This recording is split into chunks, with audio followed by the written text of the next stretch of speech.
Hello, everyone. Welcome to Talking Logistics, where we have conversations with thought leaders and newsmakers in the supply chain logistics industry. It's my great pleasure to welcome to today's program Stacie Vroman, who is business product owner at BluJay Solutions. And today we're going to talk about beyond the go live, providing ongoing value in vendor-customer relationships. Now, companies spend and invest a lot of time and resources and energy in putting together RFPs, in evaluating different, features and functions, and ultimately, selecting a vendor and a solution. But what happens after the implementation is done and, the go live is completed? I mean, how do you continue to deliver value in a vendor-customer relationship? Well, that's the main question we're going to address in today's episode. And it's great to have Stacie in the program to kind of share her insights and advice on this topic. So, Stacie, welcome to the program. Adrian, thanks for having me. I appreciate it. Now, Stacie, you're a first-time guest on Talking Logistics. I've had many of your colleagues there at BluJay on the program before. And, before we kind of dive into specifics of this topic, I'm always curious how people get involved in this industry to begin with. So if you could just, share a little bit about your career path and, how and why you got involved with this industry and kind of what your role and responsibilities are there at BluJay, that'd be great. Sure. Originally, I went to Michigan State, and pretty much out of college, I was in manufacturing, so supply and demand planning. Really got my feet wet with a fleet as well, and understanding transportation and logistics. Really allowed me to understand how the entire supply chain works. So if something happens with quality, how that will affect everything downstream. So that was really exciting to me. I then worked for a 3PL. Worked really with the operations group there and managed several accounts, and then went on to work for a software company, which was a startup, Lean Logistics at the time. I really just wanted a better way to do things and, be able to impact the software, make changes that were going to impact my customers. So Lean Logistics was doing that at the time, pretty new in the industry, and they were continuing to drive value for their customers. That then evolved into BluJay. So that was really exciting because as that happened, we were able to offer our customers a lot more solutions, several different products worldwide. So it's really been an exciting journey. And at BluJay currently, I am responsible for our transportation management system as well as parcel over our parcel products. So it's really exciting being able to help customers continue to drive value throughout our software products and through our services. Great. Well, great journey there. I mean, I started in manufacturing myself, and I know when I think back to those days, having that frontline experience and actually kind of being in the shoes of now the customers that you're, helping to support, having lived it and breathed it, if you will, it always provides a good perspective, and then obviously you worked at a 3PL as well. So you've had, different perspectives of the supply chain industry and now on the technology side. I think having that diversity of experiences always helps, particularly when you're trying to solve some of the, emerging, challenges and opportunities that are out there in the industry. So let's go into the topic now. I mean, like I said in my opening remarks, I mean, going live with a software solution, it certainly it's an important milestone, but it's really not the finish line. I mean, I think ideally it should really be the beginning of a new phase in the vendor, customer relationship. I mean, from a customer standpoint, I mean, what should they expect from a technology partner after the go live? Absolutely. I would say some of the biggest things are to make sure that you know your customer's business as well as the industry. So if you went live with domestic freight, how is the international being managed? Is there an opportunity, to take on that business as well? A lot of times those are happening overseas or being managed by disparate groups. So I think those conversations make sure that you're at the forefront of, but then also understanding what's going on in the industry or the world that could affect your customer. Brexit, what can you be doing to make sure, right? That's a hot industry topic right now, but what can you be doing to ensure that your customer is going to be successful in those scenarios? Can we add additional visibility, reporting, or solve that with a service that's going to impact our customers in a great way? Yeah, it's a great example. I mean, I think, when I talk to a lot of, manufacturers and retailers, and certainly when they talk about whether it's their technology partners or even their third-party logistics partners, one of the things I always hear is that, in addition to the services that they may provide, or in addition to the technology that they may provide, they're looking for that insight, that advice. Tell me something I don't already know. And I think part of it is, you get to work with a variety of different companies in different industries. And part of what you're doing is keeping a pulse on these industry trends like Brexit, like what's happening with, tariffs, and what's happening on the transportation side with the capacity and so forth. And then being able to, bring that insight and that advice, to customers, and tying that in with their industry and their business to see where opportunities for continuous improvement might exist, right? Exactly. Exactly. Mergers, acquisitions, just keeping a pulse on those things is just going to help you be that much more successful with your customer in that relationship.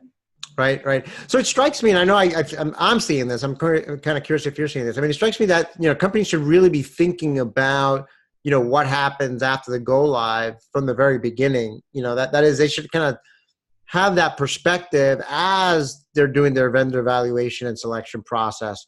I mean, do you see that happening today? I mean, are companies looking beyond kind of the features and functions, and looking into how a technology vendor could be a potential long-term partner moving forward? Absolutely. We'll see that in our kickoffs even. We'll bring in people from outside of the company, so other business units, finance, obviously, but start to understand if there's something that we can do as a next phase. Maybe they don't have the resources available right away, but let's plan this for a year out. Or 6 months out. Is there something we can be engaging in from a project standpoint to incorporate more value for that customer?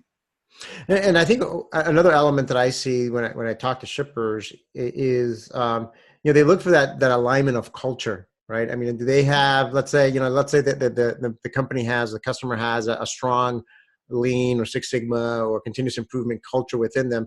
A lot of times they look for a partner that has that similar type of culture or a commitment to continuous, improvement. I mean, do you see that in the early conversations with customers? Absolutely, absolutely. We're engaging, I would say, earlier with the different groups and making sure that they're involved, and then connecting our groups with different aspects of their company. So not just your operations group. You want to get the finance group involved. You want to make sure that we have people from the warehouse all through the company. We want to make sure that those connections are happening and that those conversations are happening early on.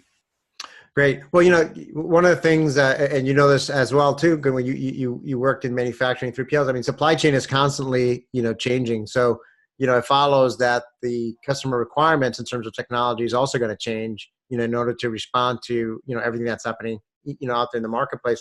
I mean, what role should companies play in kind of helping shape a vendor's R&D roadmap? I mean, and, how can they participate in that process? Absolutely. I would say for us, we have a customer advisory board. So we have folks from our customer that we're specifically incorporating into understanding what our roadmap is, and then what we've developed to see if there's anything additionally we should be thinking of. If we're going to be taking on a larger development item, we're going to develop stakeholders within our customer base to make sure we're incorporating their feedback. We also have what we would call an ideas portal. So our customers are specifically able to submit business issues or ideas for improvement that we're going to then action and make sure that we're giving them regular feedback. We also have our user conference, which gives our users, customers and partners alike, the ability to be part of understanding what we're doing in the industry, where we're going as far as a roadmap is concerned, and then provide feedback as well as focus groups around the different areas that we are developing. Yeah, well, I know your user group is coming up in just a few weeks here, and certainly looking forward to that. And I mean, I've had the opportunity to participate in different customer advisory board meetings, present to the groups and so forth. And the thing that strikes me is that those are really some great conversations because it tend to be more intimate, more intimate setting. There's a lot of, honest, communication and feedback that takes place in those meetings. And in the meetings that I participated in, I don't think I've participated in one with your company, but usually the customers are represented. There's a diversity of representation there, large companies and small companies, different industries and so forth, to really try to get as broad a view of the trends and the issues affecting the various industries as possible. I mean, do you look for that kind of diversity in your customer advisory groups as well? Absolutely. We will incorporate the user feedback. So from a system administrator perspective, we also engage with our C-level. So from a strategic advisory standpoint, for driving our roadmap as well. So absolutely. So, I mean, as a vendor, I mean, you're receiving, input from many, different customers in terms of, and of course, different industries in terms of how the requirements are changing, what new capabilities they may be looking for in response to, strategic initiatives that they may have, or regulatory changes and so forth. I mean, how do you manage and prioritize all of those requests that are coming in? And, how do you make sure or prevent a customer from feeling like they're being ignored or something like that? Absolutely. We have regular engagements with our customers, but we have contractual commitments, go lives, our roadmap. And then I referenced before, we have a tool called AHA that we are looking at the highest voted items and dedicating a percentage of our roadmap in every release to making sure we're pulling directly from there. So highest voted on items we're looking at, but we're looking at those by product as well to make sure that our products are all being enhanced, and customer feedback is a big portion of that. Right, because I mean, ultimately you're trying to align, your roadmap in terms of what you're working on with things that customers, or the broadest population of customers are looking for, are going to need, in the coming, years and months, right? Absolutely. Yep. Absolutely. So ultimately, what business benefits are the customers and vendors achieve by really establishing a longer term partnership? I would say continuous improvement within their business and continued return on their investment. As an example, we have a customer in the UK who had submitted an idea that was highly voted on regarding carrier shipper document sharing. They do a lot of legal documentation with carriers, and they said it would be great if we had a way to just share these documents, as well as be notified if anything expires, or we need to update something or review it. So that was one of the highest voted on items, and we made sure that there's multiple ways to solve a problem, but we wanted to incorporate their feedback as well as anyone who voted on it. So we even shared mock-ups of initial mock-ups of what we were designing with the customers that voted on that, and then anyone in our customer advisory board took into account their feedback, and we'll be releasing that shortly, just because it was one of those things that we said this would be great to add to the product. Are we missing anything? Is there anything else we should be adding? So once we had that prototype and mock-up with the functionality we were going to deliver, we said, is there anything else we should incorporate? And we got extremely good feedback around what that can do and how we can enhance that product.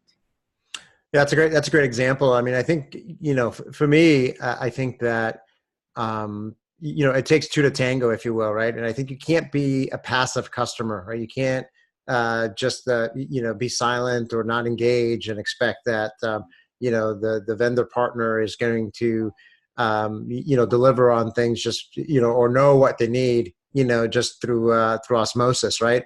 So I think one of the things is that, whether it's participating in a customer advisory board or completing surveys or attending the user conferences, I think part of the responsibility is, the customers have to take that responsibility in terms of their role as well, in terms of being able to be actively engaged with their partner to be able to provide that, honest feedback and continuous input, including perhaps participating in pilot engagements. They may be the first to test some new functionality and be able to provide some, help guide a new feature, even more directly, right? Absolutely. We take beta customers all the time.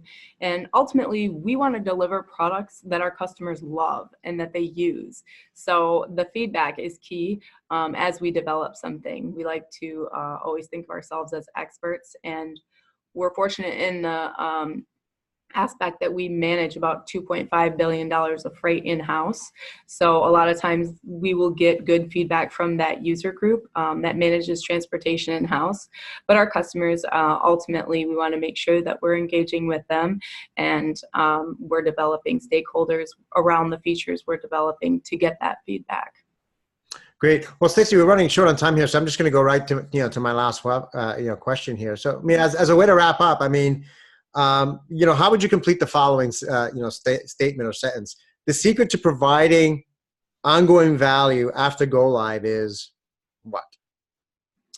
Engaging with your customer, knowing their business and the industry. Well, I think we covered all those 3 points in our discussion today. And like I always say, we always just manage to scratch the surface on these topics. But my main takeaway is, both parties have to be engaged, and both parties have to, it's the old saying, you have to be, communication is key, and honest communication, to bring forward a lot of the innovations that are going to be required in this industry to, be able to respond to all the challenges that are out there. So Stacie, thank you again for making the time to be with us today. Thanks, Adrian. I want to thank those of you that joined us. If you're watching this episode on demand, either at the BluJay Solutions website or on Talking Logistics, and you've got a question or a comment for Stacie, you can post it there, and I'm sure she'll be more than happy to respond via that medium. Again, thank you for joining us, and look forward to seeing you in a future episode of Talking Logistics. Have a great day.